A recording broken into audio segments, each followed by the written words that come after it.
All India radio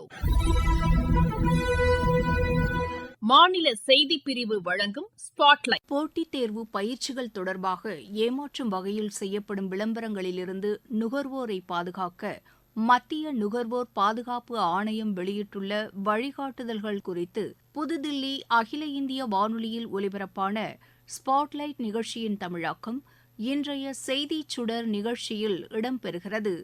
பங்கேற்பாளர்கள் மூத்த பத்திரிகையாளர் திரு தீபக்குமார் தாஸ் மற்றும் தொகுப்பாளர் அனுபா ரோஹத்கி.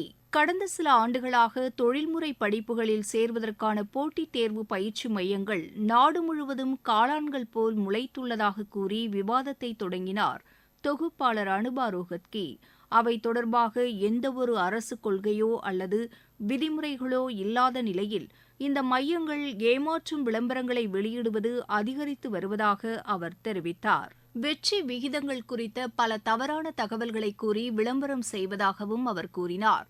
இதுபோன்ற நேர்மையற்ற நிறுவனங்களிடமிருந்து மாணவர்களை பாதுகாப்பதற்காக மத்திய நுகர்வோர் பாதுகாப்பு ஆணையம் மூலம் வழிகாட்டுதல்கள் வெளியிடப்பட்டுள்ளதை அவர் சுட்டிக்காட்டினார். முன்மொழியப்பட்ட வழிகாட்டுதல்களின் விவரங்கள் மற்றும் முக்கியத்துவத்தை பற்றி எடுத்துரைக்குமாறு அவர் கேட்டுக் கொண்டார். இந்த மிக முக்கியமான நடவடிக்கைக்கு பின்னால் உள்ள காரணங்கள் என்ன என்றும் தொகுப்பாளர் கேள்வி எழுப்பினார். இந்த கேள்விக்கு பதிலளித்து பேசிய மூத்த பத்திரிகையாளர் திரு தீபக்குமார் தாஸ், நுகர்வோர் பாதுகாப்பு சட்டத்தின் கீழ் மத்திய நுகர்வோர் பாதுகாப்பு ஆணையம் அமைக்கப்பட்டுள்ளது என்றார். எனவே நுகர்வோரின் உரிமைகளுக்கான கண்காணிப்பு அமைப்பான இந்த ஆணையம் உரிய நடவடிக்கைகளை எடுக்க அதிகாரம் உள்ளது என்று அவர் குறிப்பிட்டார். இது மக்களிடமிருந்து புகார்களை பெறுகிறது எனவும் அதன் அடிப்படையில் நடவடிக்கைகளை இந்த அமைப்பு எடுக்க முடியும் என்றும் கூறினார். இந்நிலையில் பயிற்சி மையங்கள் விவகாரத்தில் சில பயிற்சி நிறுவனங்கள் தவறான விளம்பரங்களை வெளியிட்டதாக பல்வேறு புகார்கள் எழுந்தன என்று அவர் தெரிவித்தார். செய்தித்தாள்களை பார்த்தால் பல நிறுவனங்களும் பலவிதமான விளம்பரங்களை வெளியிடுவதை பார்க்க முடியும் என்று அவர் குறிப்பிட்டார். எனவே இந்த விவகாரத்தில் தாமாக முன்வந்து அந்த அமைப்பு சில நடவடிக்கைகளை எடுத்ததாக அவர் தெரிவித்தார். தேசிய நுகர்வோர் பாதுகாப்பு ஆணையத்தின் அதிகாரிகள் இந்த விவகாரத்தில் முழு பிரச்சினையையும் கவனிக்க தொடங்கியதாக அவர் கூறினார். தொடக்கத்தில் அவர்கள் பயிற்சி நிறுவனங்களுக்கு, குறிப்பாக UPSC தேர்வுகளுக்கு பயிற்சி அளிக்கும் நிறுவனங்களுக்கு நோட்டீஸ் அனுப்பியதாக அவர் கூறினார். பின்னர் JEE மற்றும் NIT போன்ற போட்டித் தேர்வுகளுக்கு மாணவர்களை தயார்படுத்தும் பயிற்சி மையங்களுக்கும் நோட்டீஸ் அனுப்பப்பட்டதாக அவர் குறிப்பிட்டார். ஏமாற்றும் வகையில் தவறான விளம்பரங்களை வெளியிட்ட சில நிறுவனங்களுக்கு அபராதமும் விதிக்கப்பட்டு விளம்பரங்களை திரும்பப் பெற உத்தரவிடப்பட்டதை அவர் சுட்டிக்காட்டினார். பின்னர் சில காலம் கழித்து முழுமையான வழிகாட்டுதல்கள் வழங்கப்பட்டதாக அவர் தெரிவித்தார்.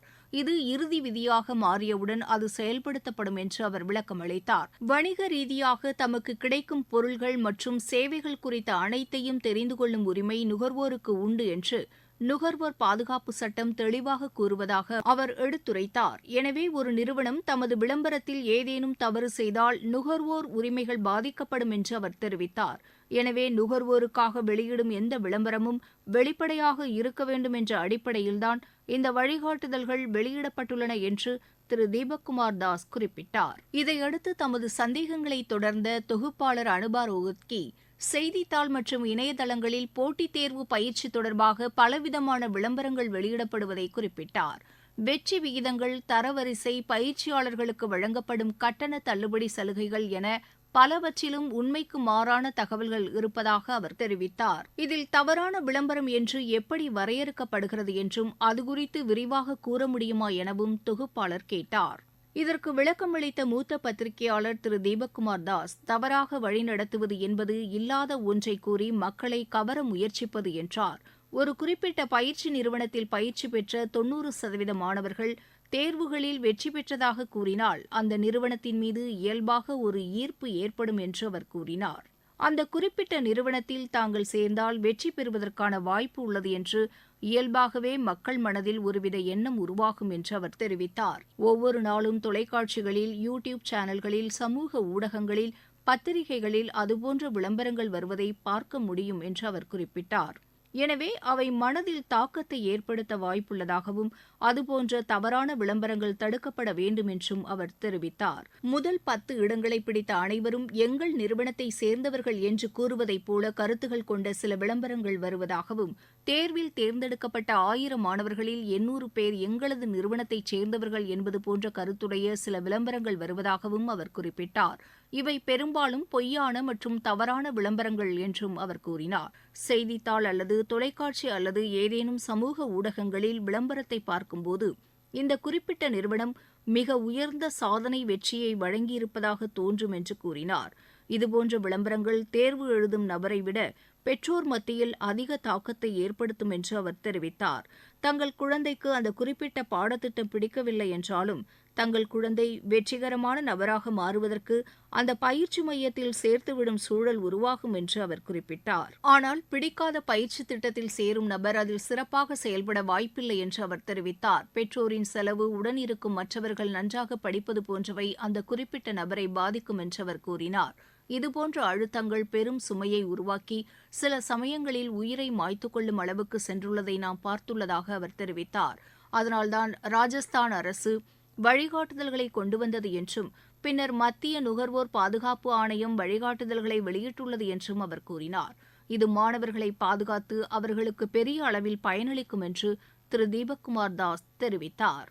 தொடர்ந்து கேள்வி எழுப்பிய தொகுப்பாளர் அனுபா ரோஹத்கி, விளம்பரங்களை பார்க்கும்போதும் படிக்கும்போதும் வெற்றி பெற்ற ஒரு தேர்வரின் வெற்றிக்கு முழுக்க முழுக்க பயிற்சி மையம்தான் காரணம் என்ற எண்ணம் தோற்றுவிக்கப்படுவதாக கூறினார். மாணவர்கள் அல்லது தேர்வர்களின் சுய படிப்பு மற்றும் சுய முயற்சி மூலம் வெற்றி பெற முடியாது என்ற எண்ணத்தையும் அவை ஏற்படுத்துவதாக அவர் தெரிவித்தார். அவர்கள் அதிக கட்டணம் செலுத்தி இந்த மையங்களில் சேருவதை தவிர வேறு வழியில்லை என்ற நிலை ஏற்படுத்தப்படுவதாகவும் அவர் குறிப்பிட்டார். இதனால் மாணவர்களுக்கு ஏற்படும் எதிர்மறையான உளவியல் தாக்கம் மற்றும் பெற்றோருக்கு ஏற்படும் நிதிச் சுமைகள் குறித்து கூற முடியுமா என்று தொகுப்பாளர் கேட்டார்.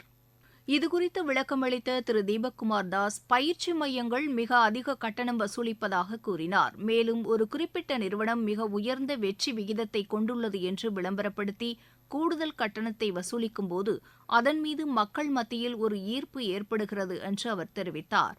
அதனால் அந்த நிறுவனத்தில் சேரும்போது பெற்றோருக்கும் குழந்தைக்கும் சுமை ஏற்படுகிறது என்று அவர் கூறினார். தேர்வர்களின் வெற்றிக்கு நாங்கள்தான் காரணம் என்று பயிற்சி நிறுவனங்கள் கூறுவது இயல்பு என்று அவர் தெரிவித்தார். மாணவர்கள் சுய முயற்சியில் வெற்றி பெற்றார்கள் என்று கூறினால் பின்னர் பயிற்சி நிறுவனம் நடத்தி கட்டணம் வசூலிக்க இயலாமல் போய்விடும் என்று அவர் குறிப்பிட்டார். எனவே வெற்றி பெற்ற நபர்களுக்கு மிகச்சிறந்த பயிற்சியை நாங்கள் அளித்தோம் என்று பயிற்சி மையங்கள் எப்போதும் கூறுவது இயல்பானது என்றார். விவாதத்தை தொடர்ந்த தொகுப்பாளர் அனுபா ரோஹத்கி, பயிற்சி மையங்கள் தங்கள் விளம்பரங்களில் கூறப்படுபவை நிரூபிக்கப்பட வேண்டும் என்ற வழிகாட்டுதல் குறித்து விளக்க முடியுமா என்று கேட்டார். இதுகுறித்து விளக்கமளித்த மூத்த பத்திரிகையாளர் திரு தீபக்குமார் தாஸ், வெற்றி பெற்றதாக கூறப்படும் நபரின் புகைப்படத்துடன் தகவல்களை வெளியிட வேண்டும் என்று வழிகாட்டுதல் கூறுகிறது என்றார். அந்த நபர் தேர்ந்தெடுத்த பாடத்திட்டம் போன்ற விவரங்களையும் வெளியிட வேண்டும் என வழிகாட்டு விதிமுறை கூறுவதாக அவர் குறிப்பிட்டார். எனவே இனி ஒரே நிறுவனத்தைச் சேர்ந்த பலர் வெற்றி பெற்று விட்டனர் என்று பொதுவாக கூறிவிட முடியாது என்று அவர் தெரிவித்தார்.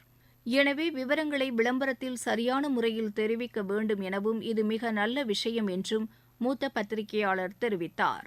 தொடர்ந்து பேசிய தொகுப்பாளர் அனுபா ரோஹத்கி, இந்த வரைவு வழிகாட்டுதல்கள் குறித்து மார்ச் 16ஆம் தேதிக்குள் பொதுமக்களின் கருத்துகளையும் ஆலோசனைகளையும் நுகர்வோர் பாதுகாப்பு ஆணையம் கோரியுள்ளதை சுட்டிக்காட்டினார்.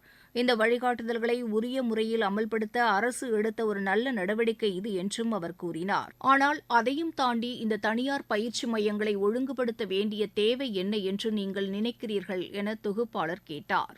இதற்கு பதிலளித்த திரு தீபக்குமார் தாஸ், மக்களிடமிருந்து கருத்துக்களை பெறுவதற்கான முக்கிய காரணம் என்னவென்றால் பெற்றோரின் கருத்துக்களை கேட்க வேண்டும் என்பதுதான் என்றார்.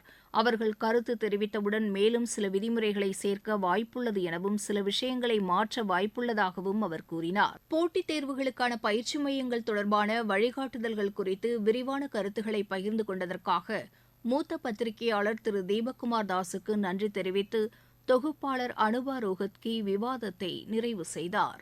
நேயர்கள் இதுவரை கேட்டது, போட்டித் தேர்வு பயிற்சி தொடர்பாக பொய்யான மற்றும் ஏமாற்றும் வகையிலான விளம்பரங்களிலிருந்து நுகர்வோரை பாதுகாக்க மத்திய நுகர்வோர் பாதுகாப்பு ஆணையம் வெளியிட்டுள்ள வழிகாட்டுதல்கள் குறித்து புதுதில்லி அகில இந்திய வானொலியில் ஒலிபரப்பான ஸ்பாட்லைட் நிகழ்ச்சியின் தமிழாக்கமான செய்திச் சுடர் நிகழ்ச்சி.